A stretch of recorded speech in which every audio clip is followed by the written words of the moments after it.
there's this very unattractive female in the gaming space who is attempting to be like Anita Sarkeesian, but like nobody gives a Failing shit. Yeah, like terribly. She's yeah, not smart enough.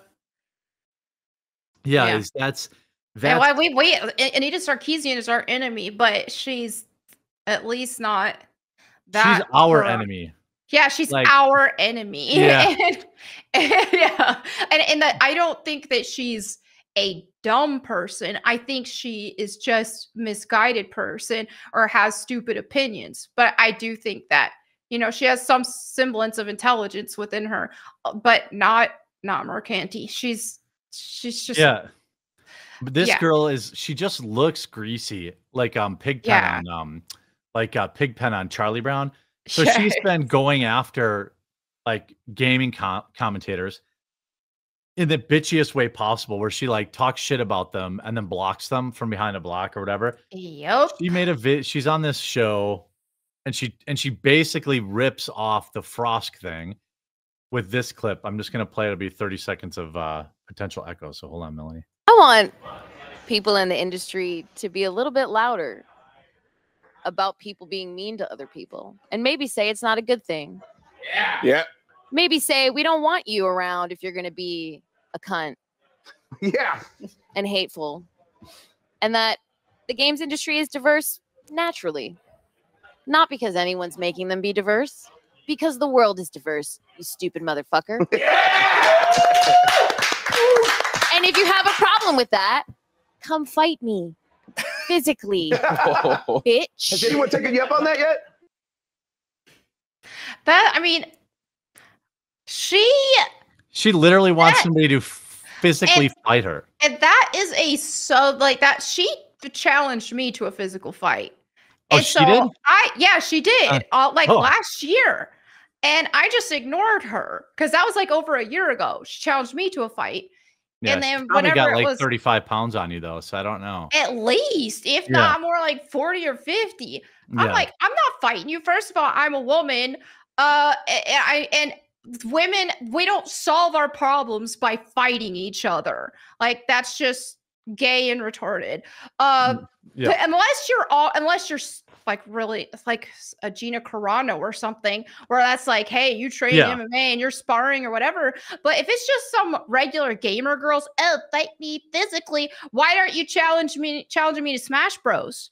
Yeah. If you want to handle this like gamers, challenge me to Smash Bros. But you know you will lose because you're not a gamer. And then also it's just the irony of it all. We don't like mean people. We don't like bullies. When she is the biggest bully, she tries to ruin people's lives. We just say, hey, can you not make the female characters look ugly? Hey, can you make our characters look like we recognize them? Can you make the man characters manly and the female characters feminine and beautiful? Can we let art be beautiful to look at? That's what we say. And then people like her, it's like, ooh, let's try to ruin people's lives and ostracize them from the industry and call their family members and try to ruin their relationships with their, like the one guy, she's trying to ruin his relationship with his wife, this, that, and the other. Oh yeah, she did. Hypocrisy. She went after a YouTuber and went and tattled to his wife. Yeah. Like she's actual scum. And Vera Dark apparently accepted her fight request. She won't fight Vera. She will not fight somebody that can actually beat her. She wants to challenge somebody who is barely over 100 pounds, who she knows. She wants to pick on someone smaller than her. That's what she does. She won't actually accept a fight from someone who could kick her butt. It's ridiculous. And you're frozen. He is so shook right now. He's frozen. There you go. Am I unfrozen? You're unfrozen now. Oh, weird. Yeah, it never frozen. I wish she would accept from Vera, because I think Vera could kick her butt. Yeah, Vera said, can't have this little bitch who's hiding behind a block, so send me a DM and we'll talk about it. Like, I mean, I don't know anything about Vera's physicality, because she's always I don't either. Like, she's like kind of like, this is all you see of her on camera. She's got the like the right it. mindset. You know what I mean? I think she could actually handle it. Alyssa, we already have seen time and time again that she's a coward. She is fit. I will say, she's I'm fit. not going to pretend like she's not fit. But it takes so much more than that. Yeah. Yeah. I think also, like, you know, like Mike Tyson said, everyone's got a plan until you get punched in the face or punched in the mouth. Exactly. Like, she may do cardio work, but that's a little different when you're getting punched in the face. Like, I can tell you this from experience. Getting punched in the head by Sam Hyde was very different than doing like bag work and trying to run on the treadmill.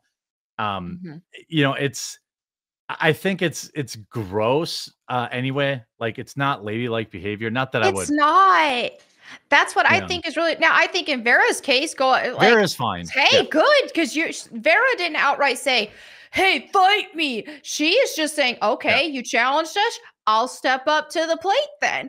But in Alyssa's case, it's just gross. It's not ladylike at all. It's very masculine dude energy, and it's everything we're trying to say that is a problem that we're seeing in the gaming space anyway right now, where they're portraying these female characters to be very dude-like.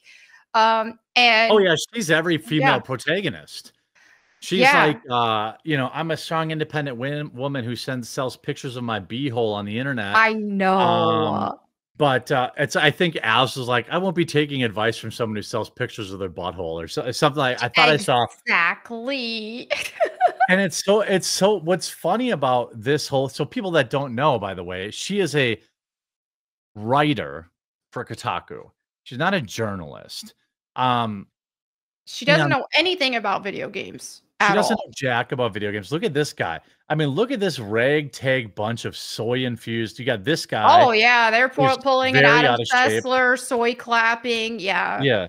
Yeah. It was like they got together and they like recreated the same cringe moment as what happened on G4 TV. A lot of people remembered Frosk having a meltdown where she's like, "Yeah, peace," and then G4 collapsed a week later. Like, that was one of the best things that I saw. Like, all those people at G4 TV were attacking gamers TM, and then they completely collapsed a week later. Everyone was gone. Yeah. And they tried to keep her around because they were like, well, everyone's going to think it's because of that. So they kept her around for like another week, and then they fired her. Exactly. Along with everyone else. Like, you know, some feminist, some male ally was like, we can't fire her. We're just going to fire the 99% of other people. And I think the thing with Frosk is she actually thinks she ate. But the thing with Alyssa here is it's all a strategy. Kotaku is like almost down the toilet. They're on life support. They won't survive this year. They're literally on life support, and she knows it. And this is all desperation. This was all staged to be like that because she's like, wait a minute, but Frost went viral for this, but Anita Sarkeesian went viral for that. Let me try to mimic this strategy. Meanwhile, not being too much of a coward to talk to these people face to face, so she blocks everybody that she's hating on. But that's her entire strategy is, let me go ahead and hate on as many people as possible and bully as many people as possible and be as insufferable as possible. And this will make me viral and people will like me and people will be siding with Kotaku and getting clicks, even if it's hate clicks, but it's not working out like that. Hey, Melonie. What? I can take one look at her and certainly tell she's viral. See what I did there? That's another reason why I wouldn't want to fight her. I'd be scared I'd catch something just by having any sort of physical contact with her. And by the way, I don't know where this archetype came from, but like I'm in general indifferent about tattoos. I don't have like a lot of either they look good or they don't. I hate tattoos. They're disgusting. I know you do. You've got this weird thing against them. But like, where did this female archetype come from of like mid chick with terrible tattoos? Like this chick, iDubbbz his girlfriend. Like, well, what I don't understand about it, their beehole. It's that trying to look like a dude thing. Well, they both do that. Let's get these like really or that like non-binary uniform. But also it's like, how can you expect to, so you're selling your beehole on the internet, you're doing the whore thing, but you're trying to look ugly. You're trying to look, do you know anything Who's about buying your marketing? pictures? Yeah, who's buying this Who's stuff? subscribing to iDubbbz's girlfriend's OnlyFans? I know. She cuts her hair like a boy. She has terrible tattoos, and she looks greasy. Her Twitter handle is literally whatever her name is, the Greasy. And this one, wait, are they the same name? What's his girlfriend's name? You know what? I don't want. She's catching strays. I don't really have any problem with her. I don't care for her. No, it's not. It's Anissa. Anissa or Anfisa or something like that. Yeah.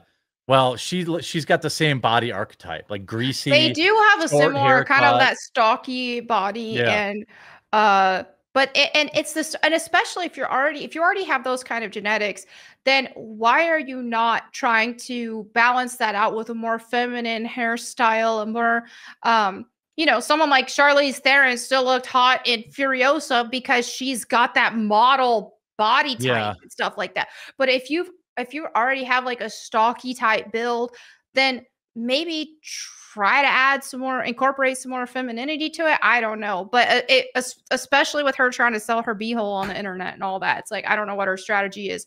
Clearly it doesn't work. Whatever she's doing with Kotaku isn't working, and whatever she's doing with that horror stuff ain't working either. Well, she's definitely not. Yeah, she's definitely not selling a lot of pictures of her beehole other than to those like male feminist allies and her dad probably. But I think that they stopped trying to look feminine because they think that if they do that and they get rejected, that they're afraid of the rejection. Oh, that's a good point. It's a defense mechanism. Yes, right.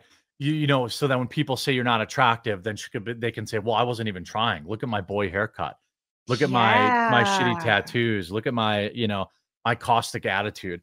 These are women that have dealt with rejection. I don't get it, because these women can look pretty. Like, they're not beyond hope of being pretty if they just tried. But instead, it's just, this is the direction that they're in right now. They're not interested in trying because that could lead to possible rejection, and they are not strong, and they try to portray themselves as, strong, independent women who don't care what men think. But I guarantee you, some like base Chad would if they would show interest in them, they'd be immediately they'd put on a dress immediately. They'd be growing out their hair. They'd be And the thing is, though, is it's just like it's just a giant cope, and a lot of things with that is it's just okay. This is my life now. This made me feel better about myself, but I don't understand the dichotomy of it, though, because she wants to act like she doesn't care about male approval, and yet she's selling pictures of her beehole on the internet.